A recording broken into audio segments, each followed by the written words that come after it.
Welcome to Club Soda's Mindful Drinking Festival. We're online, global, and as always, absolutely free. Hi, I'm Drew, and I'm one of the co-founders of Club Soda. And I'm Laura, the other co-founder of Club Soda. We help you change your drinking in ways that help you live well. So whether you're looking to cut down, stop for a bit, or quit, you can find what you need from podcasts and books and courses on joinclubsoda.com. This festival, we've brought you an amazing lineup from over 100 people from across the world. And our programme this time really is global. Every day starts down under with me, Sarah. As well as organising the festival in Australia, I spend my time looking for alcohol-free alternatives and tips for people who choose not to drink, but who still want to live a social, fun and adventurous life. And I'll be wrapping up each day here in the States. I'm Amanda, your US festival host and coordinator, and I'm also a mindset coach who helps women change their relationship with alcohol so that they can start living their most authentic lives. Each day with a rolling programme of inspirational panels, conversations, social events and opportunities to discover new low and no alcohol drinks. So whether you want inspiration to change your drinking, Or to connect with other people, or to discover and enjoy a new low and no alcohol drink. The Mindful Drinking Festival is for you. cheers! cheers! Cheers! Cheers. Hi, Spencer. Hi, Ruby. How are you? Nice I'm to see you. good. How are you doing? It's nice to see you too. I'm all right, thanks. How's COVID treating you? All good? Everything okay? Well, so I'm in Brooklyn, New York, and we have successfully, as Governor Cuomo likes to brag about every day, so flattened the curve. So Very we nice. have most things are open now, apart from gyms. So yeah, things are feeling kind of pretty normal, so long as I don't look up at the TV at what's happening in the rest of the US, because obviously that's a little bit wild. So yeah, have you been weathering it? Fine. Get to spend loads of time with the family. Obviously, we've just had our daughter, so she's 6 days old now. Wow, congrats. 6 days old, and our son Theodore, who you can no doubt hear. Maybe I certainly can. Behind me is 2 in September, so plenty of good, healthy family stuff going on. Launching a new business, which has been extremely exciting, and yeah, I can't really complain. My life is great at the moment, and I'm pretty positive in general. Anyway, so so yeah, life is good. So the new I'm very business is jealous of you clean being in liquor. Brooklyn. Yeah, clean liquor. Clean liquor. Clean liquor. Yeah. Tell us about it. Okay, no, so clean liquor. So we make alcoholic spirits essentially without the high alcohol content. So we have a negligible amount of alcohol in our gin and our rum, and we have several gin variants now. We're mainly a direct consumer business that's propped up by a bit of retail here in the UK, and it's exciting. When my relationship with alcohol changed and I went sober, there was nothing really in the way of anything to replace my previous behavior, if you like. I still wanted to be social. I still wanted to go out. I still wanted to enjoy what London has to offer. But I found myself being a bit out of place, drinking soda water or Diet Cokes when I was out and about. And there was nothing really in the way of an adult kind of alternative or replacement to booze. So we created essentially liquids that you can consume as you would do full strength alcohol. So you can still have a gin and tonic or a rum and coke, but it's now a clean gin and tonic or a clean rum and coke. And essentially it's part of, I suppose, making positive life choices and living a better life, or certainly in my case. But I drank to excess quite regularly, and my relationship with alcohol was kind of somewhat unsustainable. So for me now, when I feel like drinking alcohol, I drink clean, and I love it. I still get that feeling of relaxation at the end of the day. I think a lot of people associate drinking alcohol with putting your feet up and, oh, it's the end of a busy day, let's have an alcoholic drink. But actually I get that exact same feeling from drinking clean, and that's essentially what we're looking to do. I would like to see a world where alcohol and non-alcoholic options kind of coexist. not necessarily replace the other. So, you can have an incredibly good alcohol-free beer, for example. Heineken do a great job. So, if you feel like a beer, many people now would opt for a Heineken Zero because they still get that crisp taste, refreshing feel from drinking a beer, but they get to drink it without suffering any negative effects of alcohol. So that's what we're looking to deliver on the spirit side of things. Yeah, a worthy and your mission. book, and your book, Ruby, it has safely arrived, I have to say. Sober Curious, yeah. Oh, look at that. I'm glad you got a copy. I think you told me it was on Blinkist. It's really funny. I think my phone must have heard you say that because I've been getting served ads for Blinkist. I didn't even know what Blinkist is. Blinkist. Now I've been getting served ads for Blinkist, which is like it serves up little snippets of books to give you a kind of a taster, I suppose. You said that Sober Curious was on there, which is awesome. Yeah, Blinkist is one of those apps that you just wish you'd created because it's so smart. You know what I mean? And it's like it's one of those ideas that you can't quite believe that it doesn't exist, and then somebody does it. A bit like booze-free alcohol several years ago. That's exactly how I hope people see my business. But now, like honestly, I ride my motorcycle into work every day, and I'll put my AirPods in, and I will blink a whole book on my way into work. So I'm essentially at the moment reading a book every day through this app, which is amazing, right? Because it basically breaks it down, and it's this is all stuff that I would never have done if I hadn't changed my relationship with alcohol. Going to work, I mean, or let alone reading books or downloading apps that reads them for me. But yeah, I just feel life couldn't be more different for me. And I gather we don't know each other very well, by the way, to anyone who's watching this. Ruby and I aren't old friends. Why don't you tell me a bit about your relationship with alcohol and how it changed? Yeah, well, this book, Sober Curious, kind of tells the story of this. There's the mic, there's the video, I mean. And this is the term that I coined to describe my own kind of evolving relationship with alcohol, which for me, it wasn't like a cut and dried, like quit drinking and then just no more. It was more like a steady sort of questioning and unraveling of all of the different behaviors I had around alcohol. Not only the behaviors, but all of the different thinking I had about alcohol, all the different conditioning I had about alcohol, everything I knew about booze. I realized at a certain point about 7-8 years ago, I had never questioned my alcohol consumption. I mean, you said you were drinking excessively on a regular basis, which I'm from the UK. I live in New York now, but that was just like the absolute norm and is the absolute norm. Excessive binge drinking is normal drinking in the UK and many other countries around the world. Just quickly, did you actually coin the term Sober Curious? Yes. That's unbelievable. Like, so I didn't know that. I've been using that for as long as my company's been around. I hope you don't mind. Like not pretending to kind of own it or whatever, but it's exactly the market that we're talking to are the Sober Curious. Right. We're not a sobriety brand. We would like to appeal to people who drink alcohol. It's very much an option that didn't really exist. And sorry, please carry on. I can't believe so that terminology. The reason I came up with that is because what I saw was this system or this kind of attitude, which was you're either a problem drinker and therefore an alcoholic and you must go to AA and practice abstinence and you have a problem ultimately, or you're a normal drinker and you get to enjoy alcohol excessively just like everybody else.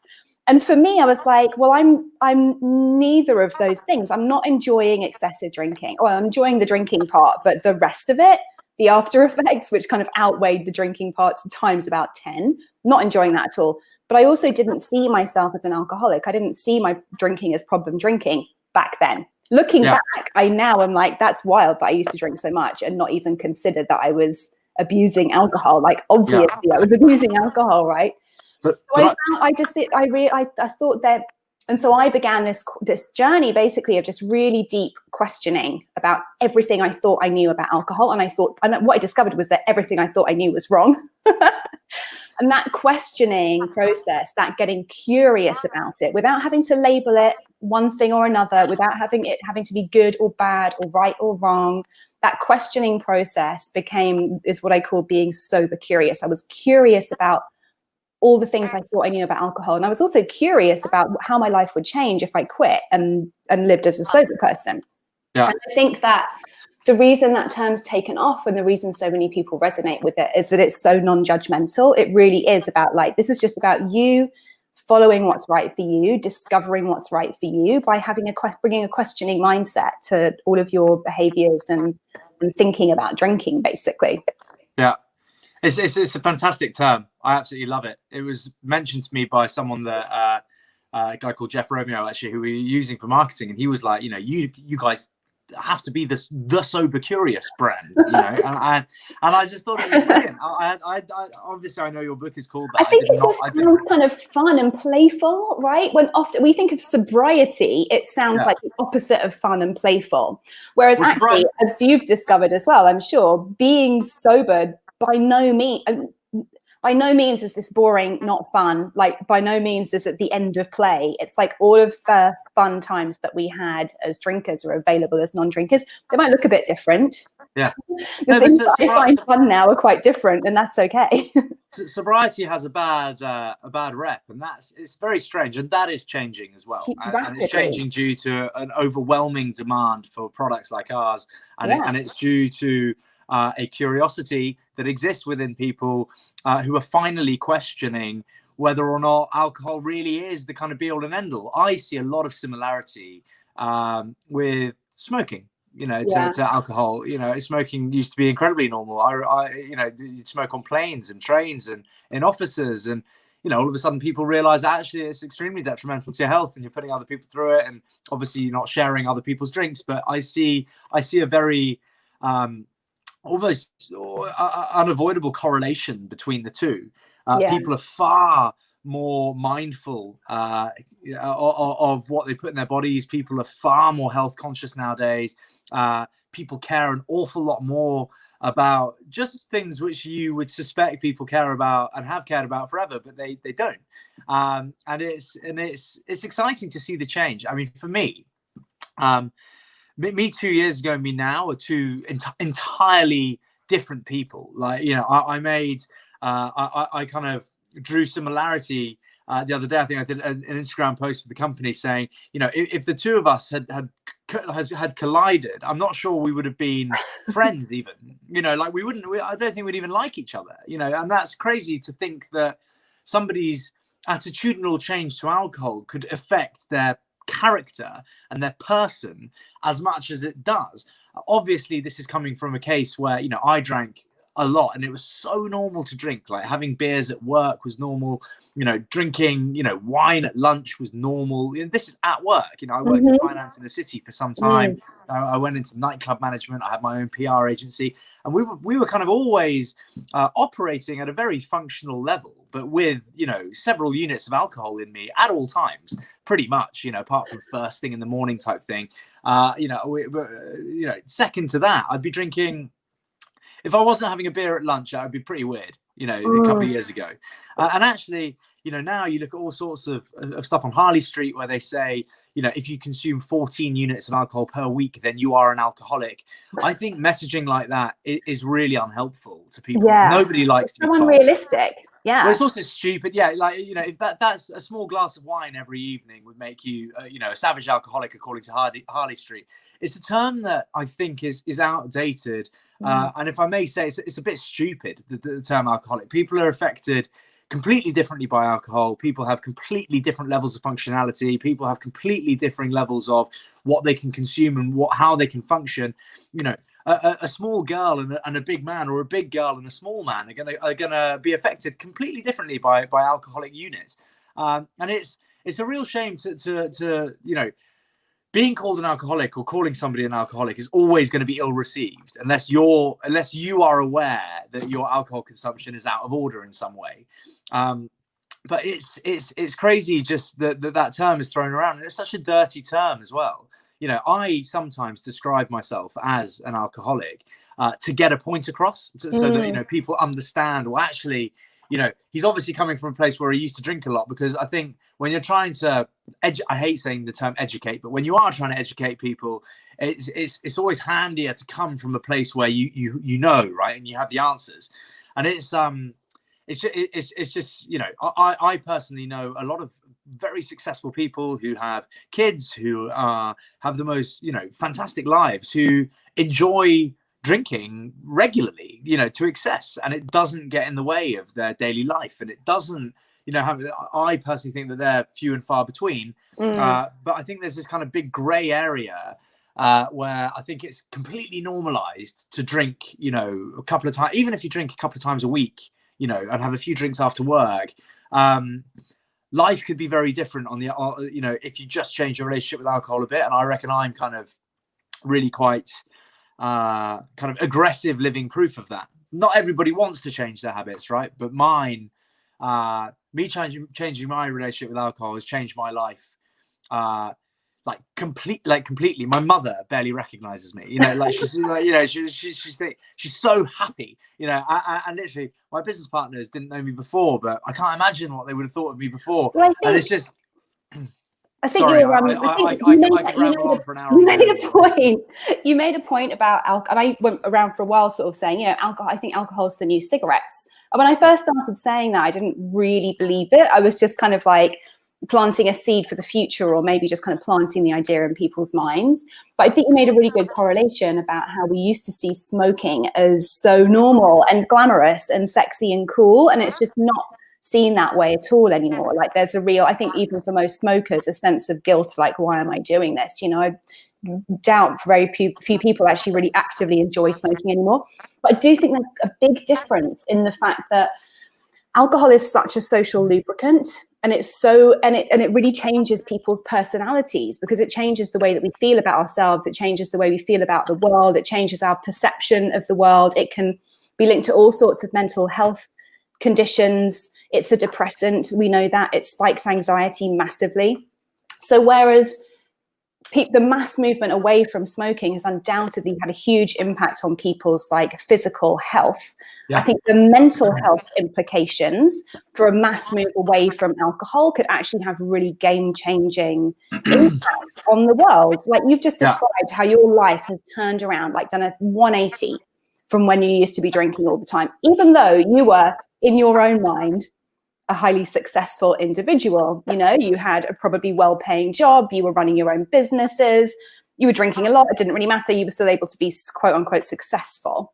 Yeah. I think that removing alcohol and removing that filter and getting really in touch with like, what am I actually here to do with my life, rather than just going through the motions, can have a huge impact on the way that someone starts to show up in the world, whether it's at work, whether it's in their career, whether it's in their creativity, whether it's in their family life, whether it's in their relationships. Yeah. Then when you think about the ripple effect of all of that positivity and energy and sort of integrity, that's been another big one for me, like really finding that without alcohol, I just can't get away with lying to myself or anyone else about anything. I have to live like with complete integrity, or it just eats away at me. Right?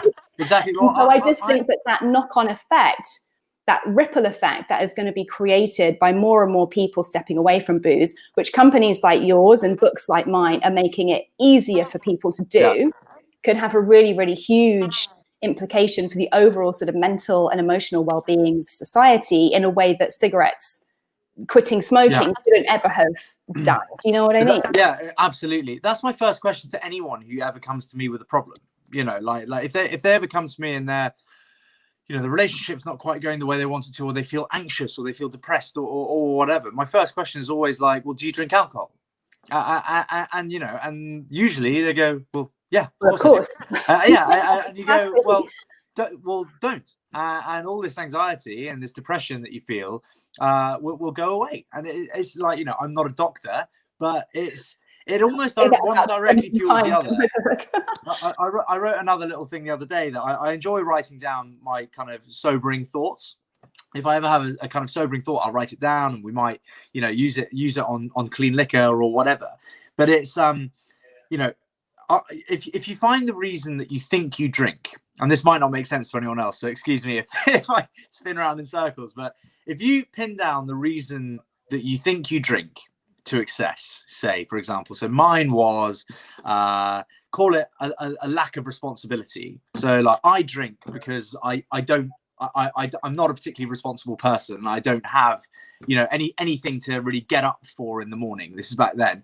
And then you flip it and you say, now that I'm sober, I'm responsible. You're almost always the opposite of the reason that you drink when you go sober. So the reason, so I've explained it really badly, but the reason you are drinking is often as a result of the drinking. So like, make it really easy. It's like, I drink because I'm unhappy.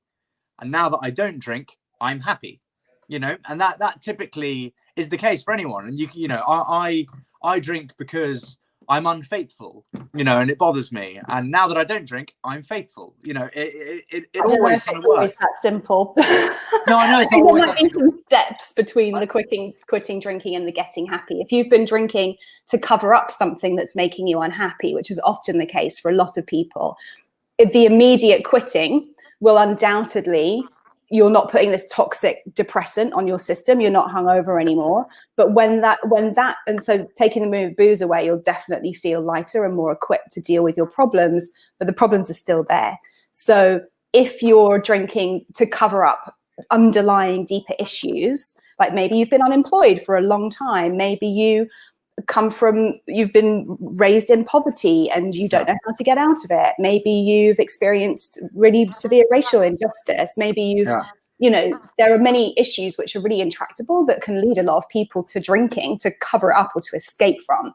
And so, yes, I agree with you. I think you're better equipped to confront that and change things. Sure. But, no, I feel like, you know, the racial injustice and stuff is obviously a bit different. I feel that, you know, for example, if you do get fired from your job, for example, and you drink because, you know, you want to let go or whatever people say, that's not going to help you get a new job. It's not. And it's not going to help you get your old job back either. Like No. you are literally shooting yourself in the foot over and over again. And it's the same thing for relationships, you know, like, oh, my relationship's on the rocks, so I'm going to go out and get battered. Yeah. Like, you know, if you want to fix your relationship, fix your relationship. Getting drunk isn't going to help you. You know, so it's kind of, I feel that for me, it was a constant thorn in my side, always. You know, like I would always have a reason to drink, always, whether it be someone's birthday, someone's wedding, you know, drink because it's a Monday after work and it's the beginning of a long week, you know, whatever.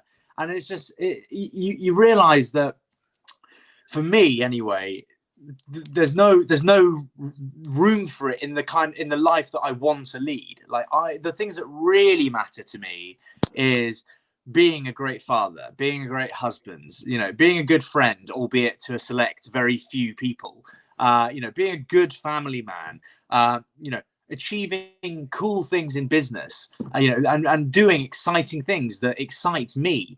I can't do any of that if I'm drunk. Do you know what I mean? So like it's for me, it really just essentially got in the way. I've described it again as you know, driving a really fast car with the handbrake on. So like my whole 20s were kind of like I'm rearing to go, but I'm handbrake. You know, I've got the handbrake on, and it's just it was just a shame. I wish I'd gone sober earlier. Is it you in your book? Did you say that you?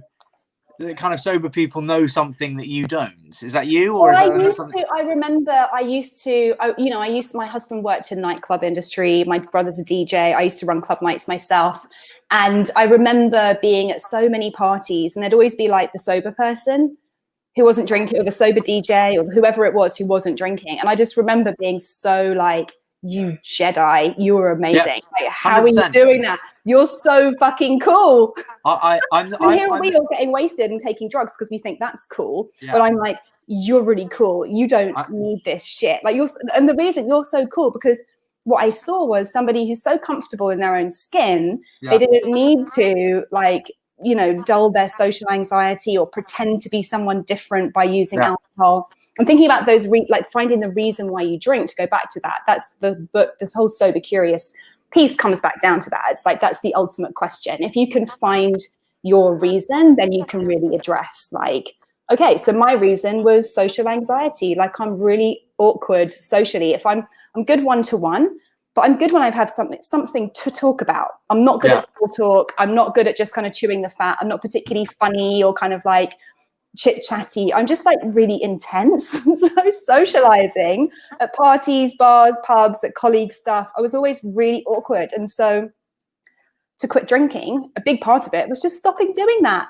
And you said, well, you know, a small handful of friends. I have a small handful of friends now, and that's great. I don't need, like a scene. You know? Oh, what a ball ache to have like hundreds of friends. I mean, ring. You're like, hi, what are you having for lunch? Oh, some people love that. Some people love that. Like my brother thrives on having like lots and lots of social connections, and it's just part of what makes him who he is. But I think we've been sold that as the ideal. Like the more friends you have, the cooler a person you are, or whatever. And I couldn't think of anything less valuable, if I'm honest. Right. Yeah. No. Well, I'm a bit of an old man now. I get called that all the time by my mates. It's kind of. It's not. I just see value in different things. I guess not that my friendships don't mean anything to me. It's just like I don't feel the need to be constantly connected to people, and like. I think social media has changed things. But it blows my mind how irritating social media is. It's actually you no longer decide if you want to be updated. You're just updated. Do you know what I mean? It's like we also no longer decide if you want to update people. It's expected of you to constantly have something to say. I'm like, no, nothing to say. Not a lot going on over here, and that's just the way I like it. Thanks. I get messages at the moment from people who neither know me, don't have my phone number, don't have my email address, but they can message me because of Instagram saying, why aren't you uploading a picture of your new baby? And it's like, unbelievable. It's like, why would I be required to share my child with you? I find it's mad. I think it's really mad, like how connected everyone is. And it's actually a real shame.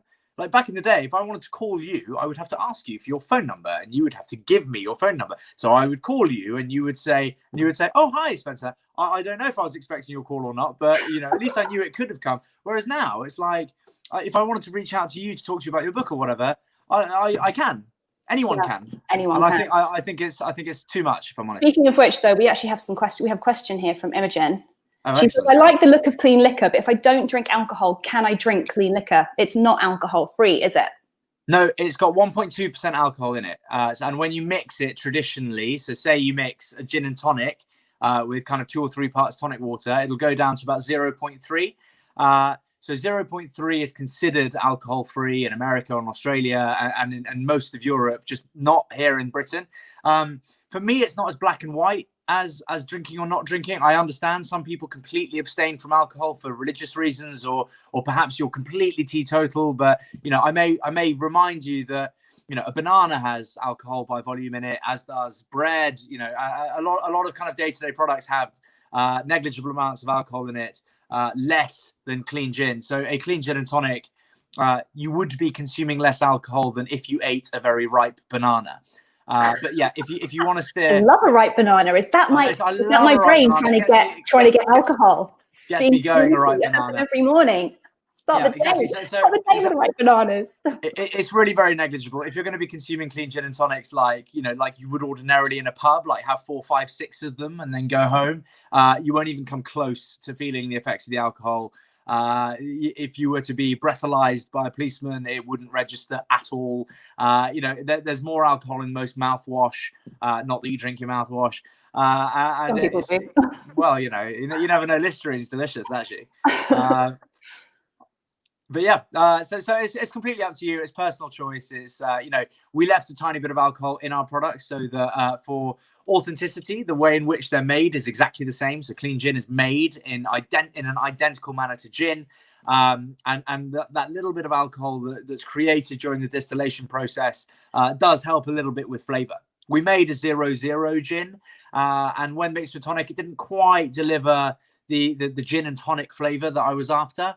And also here in the UK in particular, the market for moderation is far larger than the market for total abstinence. But when we say low alcohol, I mean it's so low that it's imperceptible, subperceptual. Because 0.3 is less than most alcohol-free beer. Yeah, you would need to put it into perspective, you would need 48 double clean gin and tonics to consume the alcohol units in a pint of beer. Right. So no bladder could handle 48 clean gin and tonics. It would take a while as well.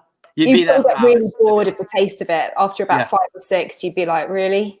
You'd be saying that Spencer Matthews is... I don't know about that. I don't know about this. Absolutely. It's really interesting though, because this does bring something up again about this grey area. And I think that, when I first came up with Sober Curious and was first started talking and being vocal about like, well, maybe you don't have to be in AA and you can do this a different way. And maybe this doesn't mean total sobriety, but it's probably not moderation. For me, moderation never worked. If anyone has questions about moderation, please put it in the chat box, because I have lots of opinions about that. I'm not going to go into them now. But this grey area drinking, for me, the whole point, and what I think is so brilliant about more and more people talking about the reasons they drank, the reasons they want to quit, and their experiences of quitting, whatever that looks like. It's really about all of us having the information and the discussions and the connections to be able to help us work out what works for us. Because as you made a point earlier, like, we're all different physiologically, emotionally, we all have different backgrounds, we all have different social and cultural influences to take into account.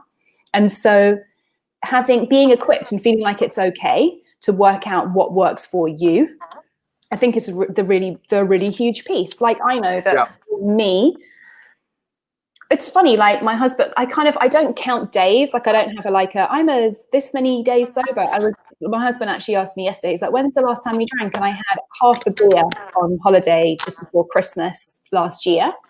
And in fact, I hadn't even been thinking about having a beer, but there was this really cool bar in the hotel we were staying in, and we wanted to go up there, and he doesn't drink at all now. He's completely sober, teetotal. And he was like, by the way, if you want to have a drink tonight, go for it. Don't, because I'm not, don't worry about me. And I was like, I hadn't even thought about it, but because he said that, I was like, okay, I'll have a drink. Yeah, why not? I drank half a beer and it felt so horrible. It felt like I could literally feel myself poisoning myself with every sip.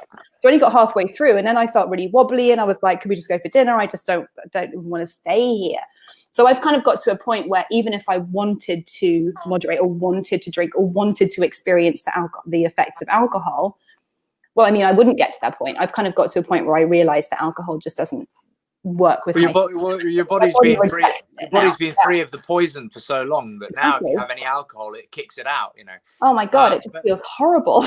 But I think that's such a great point, actually. And there's no one really that champions that at all. Like, and that this is exactly what I'm talking about. Is that why do you have to be sober or not sober, or teetotal or not teetotal? Just most people, I think it's fair to say most people probably don't have an alcohol issue. But if you do have an alcohol issue, managing the issue is clearly like the most important thing. So for me, it's like I'm able to drink my 1.2% products because I could drink them till the cows come home and I won't ever feel the effects of being drunk. I'm not anti-alcohol.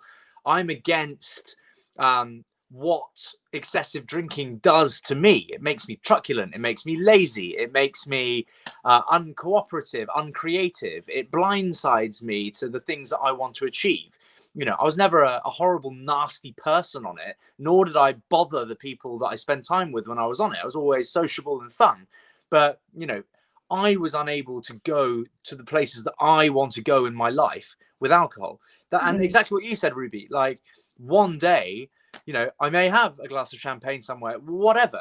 I don't think I'm not. I think labeling yourself or giving yourself that mountain to climb. So I've got a friend of mine, I'm sure I won't name him, but he's currently just realized, right, I drink too much and, I go out too often and it's getting in the way of my life. And I said, well, go sober for a bit. I think saying to yourself, I'm going to go teetotal for life, it's a really big thing to deal with. And, people, if you go to a restaurant and you order, some sauces, they'll have wine in them. If you order, there's so much kind of low alcohol in lots of things. And I think it's very important, just if you are able to find a healthy balance, to do that. A healthy balance is I suppose, what everyone strives for. I think because of the extremely addictive nature of alcohol and the fact that more people than would probably even realize it are addicted to alcohol, a lengthy period of total abstinence is really necessary if you want to get it out of your system properly. So I've got another book coming out December 1st. It's called the 100-day, the Sober Curious Reset. And it takes you through 100 days of not drinking, which I think is a much better period of time than doing like a dry January or a sober September or something.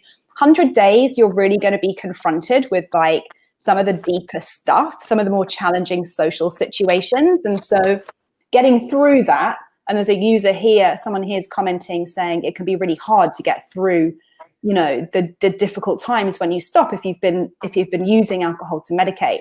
You're going to be confronted with some of that over 100 days. So I think giving yourself a really prolonged break. I actually interviewed someone recently for my podcast, which is called Sober Curious. He's called Light Watkins. He's an incredible meditation coach. And he was talking about how he weaned himself off alcohol using moderation. And it was the only argument for moderation that I've ever heard that I like. So he basically said he knew he wanted to quit, and he gave himself 3 months to quit.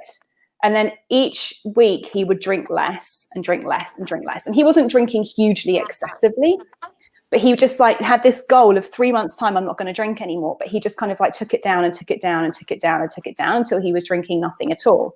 And so he used moderation as a way to wean himself off. His reasoning being, and this is something that plays into the idea of like how scary it can be to think about like total abstinence. He talked about the pendulum effect. He's like, the further the pendulum swings one way, the further it's going to swing back the other way. So if you've been drinking heavily and you quit cold turkey, you're more likely to have a severe relapse and swing hardcore back the other way than if you slowly take it down to this kind of like neutral in the middle where you can just stop completely. So that, like I said, I'm not a fan of moderation because I think that the idea of moderation, if you really want to change, if you're really sober curious and you really want to see what it's like to live as a sober person, you need to stop drinking, like full stop, because you don't get all the benefits straight away as well. But also, there's such a fine line. It's so easy to become complacent. Like for example, you know, when you do drink to excess all the time, when you do a month of sobriety, almost everyone goes out and celebrates by getting absolutely annihilated. And it's like, why would you take the step backwards when you've just experienced what you're describing as the best month of your life? And then everyone goes, right, well, that's done. I'll go back to getting hammered every day or every weekend. And it's like, you know, living for the weekend should not be a thing either. It's just like live your life all the time. It's so sad. The fact that we have happy hour, that like even the terminology of that, like 1 hour a day that we're allowed to be happy. No, it's a bit ridiculous to be honest. It's very outdated that, but it's just I just think it's I think, you know, moderation doesn't really work for most people because I believe, you know, you moderate for a few nights, you moderate for a little bit, and all of a sudden you feel better. You feel better. And you become complacent. So you go, I feel great. I may as well drink more because I've done it. And what you don't realize is you feel great. You've gone backwards. Because your sense of achievement is, you know, I think in order to truly achieve great things and to really embrace sobriety, I do believe that you need to go completely off it. You know, I haven't had an alcohol. Well, you know, you could argue that some of my drinks have alcohol in them. It's, for the purpose of argument, they don't. Like, you know, I haven't had a beer, for example, in well over 2 years now. And it's like, you know, that is a healthy time off. I know for a fact now that if I went out and I had a beer, I would be able to leave it at that and go home and enjoy time with my family. But I no longer see the point in that beer. You know, like, you know, what's the point of the beer if this is what it's come to? I'm like, okay, fine. I probably could have a glass of wine and go to bed now, which I could never do before. Why have the glass of wine in the first place? Exactly. You know what I mean? Empty calories. Exactly. You're still wanting to get out of it. You're still numbing something or escaping something to an extent. And that to me, now it's kind of like, I could have a glass of champagne and get away with it. What's the point? You know, like you know, I used to drink because I enjoyed being out late and really going for it. And, you know, I don't think I would ever drink for the taste of, you know, the alcohol with food, for example. You know, the wine was, for all the reasons you said, you know. And also, by the way, when you were saying earlier that your reason for drinking was because you felt socially, what was it you said? Socially wooden. Socially awkward. Socially awkward. I never had that. I would drink because I thought it was cool to drink, and I thought it was kind of socially normal to drink, and I would be in circles and jobs where drinking was glorified and drinking was normal, and that's why I drank. You know, if I had kept better company or not worked in finance in certain brokerage houses, then I would have probably drank less. But anyway, I don't necessarily regret the amount that I used to drink, because it's ultimately led me to here. And I think we're doing incredible things with the company. And, you know, I honestly believe we'll change the drinking habits of potentially millions of people in the years to come. And that's exciting. And that would have never happened if I hadn't drank to excess in the first place. But it's certainly exciting times. And it's great to see so many people sharing our opinion that essentially alcohol is overrated, basically. Yeah, overrated. It's basically overrated. It doesn't deliver on its promise. I think we have to wrap up now. This has been really fun. I will definitely, when I finally am able to fly to the UK, I'll seek out some clean liquor and give it a try. That'd be excellent, Ruby. You can you can drop me a DM on Instagram. I shall. Yeah. There you go. Yeah. Bye. Thanks, everyone. Bye. I don't know how if they stop us or. I reckon